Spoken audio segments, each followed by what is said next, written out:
which is really intimidating. Yeah. All right. So basically, he threw something else on there that I didn't know he was going to have me share, and that's my testimony, which I can do. Bible says in Revelation that we shall overcome by the word of our testimony, which is a good thing. So, basic rundown. I grew up in an awesome Christian family, had great Christian parents, great role models. They've loved me through everything I've gone through. Problem with that is, for a while I thought I didn't want God and ran from Him. So I got caught up into pornography, drugs, alcohol, smoking, which was probably the hardest to quit, surprisingly, for the most part, as far as the physical and not visual goes. But basically, about 3 years ago, I was on a road trip out west, of all things, and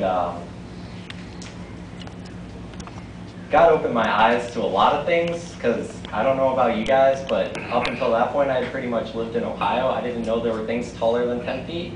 I thought I was a giant. All of a sudden, I felt like the midget. So you go out there and you see the ocean, and you're like, oh yeah, that's kind of big. You know, it just goes on and on. It doesn't end. You can't see the other side. And it opened my eyes to a lot of things, and just through various experiences that happened while I was out there and stuff, I started to question my atheistic / Buddhist / whatever I had decided to call myself at the time, thoughts and ideas. At that time, I had come to a point where I said there was no God, because every God had something I didn't like about him. And mostly it was saying you can't do something I wanted to. So I was like, all right, you know what, that's not for me. I'll find something else, and found atheism, which worked out great, except for the fact that it left me empty and really, really depressed.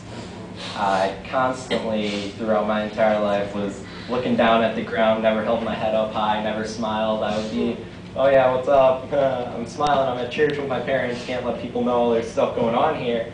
And then when I get home, I'd go hide myself in my room, and I was a big cutter. I'd drink away my problems, smoke them away, whatever, but no matter what I did, I just kept getting more and more depressed. So with that, pretty much just that trip out west really opened my eyes, but at the same time I was still depressed. And I was sitting at home, and up at this point I had attempted suicide 6 times, and I figured 7th time was going to be the final, and I was going to use gun. And go figure, lo and behold, of all things, I get a phone call, changed my mind. It was this girl I had met over the weekend, and she had said, hey, what's up? What's your number? You know, and she was nice, and she was a Christian. So I'm like, okay, all right, whatever. I'll go a little while longer. I'll put it off. I don't want to end it quite yet. I came up with an excuse. Well, the excuse saved my life, because I didn't point that gun at my head and shoot it. Instead, I put it away and left it there, and haven't thought about that since, because what happened after that is God got a hold of me, and I realized where I was at, and pretty much right there gave my life to Christ. And since then, as a Christian, I've been such for about 3 years now. In that time, I've had some awesome experiences, and He's totally changed my life in a lot of ways. I've quit smoking, drugs, alcohol, pornography. It doesn't hold anything over me anymore. It's gone. I'm finished with it.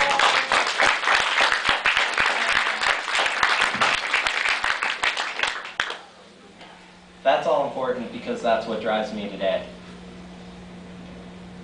At the time, it sucked and I hated it. No, sorry, Bob, I said that word. But I know I am. Any other one, I'd have bricks thrown at me. But pretty much, you know, just God's opened my eyes to a lot of things since then, and He's taught me a lot of things about what I've overcome in that time, and He's shown me a lot of ways that I'm now able to help others through what I've been through. I've been able to reach out to people who, had I not gone through that, they'd say, what are you talking about? Like, you can't do that, you know? it's weird, you know? And I'm just like, no, it's not weird. You can do this and still become a Christian. That part gets left behind, and they're like, well, I don't know if you really are. And it's like, trust me, I am. I know, I can feel it inside, you know? And I've just had all kinds of awesome experiences and stuff like that since then.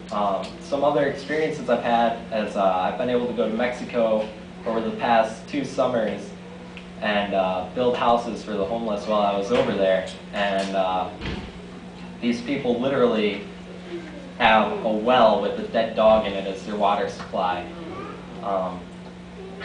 I got to camp in a tent on a cattle ranch, which was smelly to say the least, but that's nothing compared to what these people were living in, because as much as that stunk, you know, they're living in that every day. It's not just a week. They're there every day. They live it. They see it every day, and it's their constant battle that they fight with. They're there fighting for their lives because they need clean water, and we're here fighting for our lives because we're playing Halo and we don't want to lose, you know? And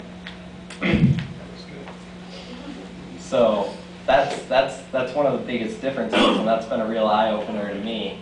And pretty much this year I've decided to take it a step further, and I'll be going over to Asia for 2 months.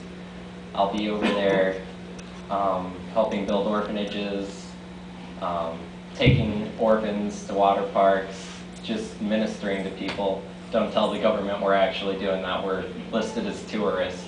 But we're just really loving tourists. So